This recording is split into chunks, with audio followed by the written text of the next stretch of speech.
What the hell is a Raycon Tour? A TITSRUMP Co. Ltd. And associate letters to the editor editorial, as in the editor writes letters and you sit down and shut the hell up while I set the record straight, little stupid s. Recently I had the sort of misfortune that occurs all too frequently in journalism. I had to speak to a person from Britain. In the course of operating such a large enterprise as is the burden of yours truly, occasionally I find myself having to watch the news. I was shouting at the television in my bedroom, "It's a flat screen, nice and big and wide," when I discovered you could actually talk back to this asshole on the television through a typing feature on my computer. Strangest thing, but maybe this is where people get the idea that they can write letters to the editor and why so much of my time is wasted. So naturally I decided to give it a shot, and this Englishman started goading me to come on his little TV radio talk show and have a debate. Anyone reading knows that isn't my style. Old Ingold hands you the record, having said it nice and straight, and then you pick it up at the newspaper stand or the pharmacy or wherever you get your newspapers from.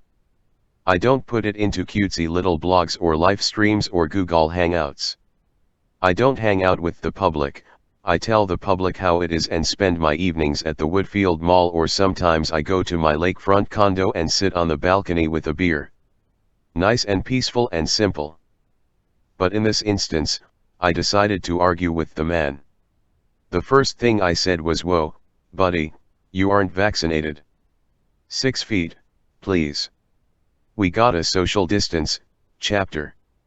I called him chap because he was British. He elucidated to me in the roundabout way that only the British speak that he was vaccinated, and by roundabout I mean he pussyfooted around about the subject. I asked him point blank if he were vaccinated, again lambasting his irregular speech by using the incorrect grammatical tense on purpose, but also asking a very direct question. He was of course offended, which is strange because he also told me he was a Christian and once upon a time he was an athlete. I called him sensitive, but then I realized he was referring to soccer when he said football, and I began shouting. Mind you, I had had my beta blockers by this point, and as I have said before, they can make me antagonistic at times, especially when I have been drinking. I had been drinking. I returned back to his vaccinated status and said it wasn't very woke of him. This entire conversation was surreal, not only because it was taking place on a computer and a wireless internet connection, but also because this man should be my kind of guy under normal circumstances. He's a Christian, a sporting kind of guy, and he was talking a good game about telling those nurses to shove it and disrespecting the Queen. I thought for sure when I said, "Whoa, buddy, 6 feet," that he wouldn't be vaccinated, and I was ready with that joke I came up with about, "I think you're the first person I want to social distancing from," but he had passively admitted by showing me a special text message from his lover, the National Hospital Socialization, that he was fully vaccinated. I think he showed it to the other viewers of the program, excuse me, but I can't tell. I still don't really understand the internet very well, but I was already pushing 80 years of age when the first version of internet available for poor people was wheeled out. So I set the record straight. I said to him, "Buddy, chap, I say, you were speaking my language about not wearing the masks and being a Christian, but then you were afraid to admit that you got the vaccine for this whole virus bullshit." He started crying, at which point I again called him sensitive. He said that a Raycon Tour is a form of storyteller, at which point it came crashing down that the stickhead worked for the Warner Brothers. Having met 2 of the 4 brothers Warner, and having gotten into a physical altercation that I would surely have lost had my buddy Bert not been there to help me out, I was aghast.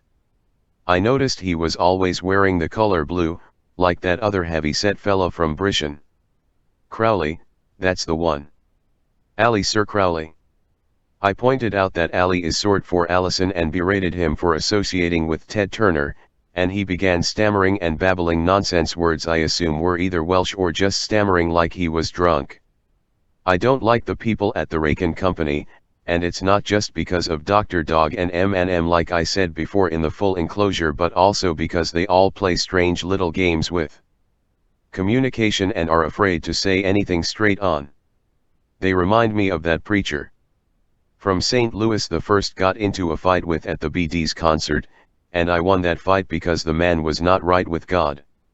I don't know if he wanted me to tour the Raycon factory or if his stupid ass was going to attempt to sell me those dogshit earpod headphones again, but I made a few meaningful hand gestures to communicate to him that I am insane about my hatred for the headphones.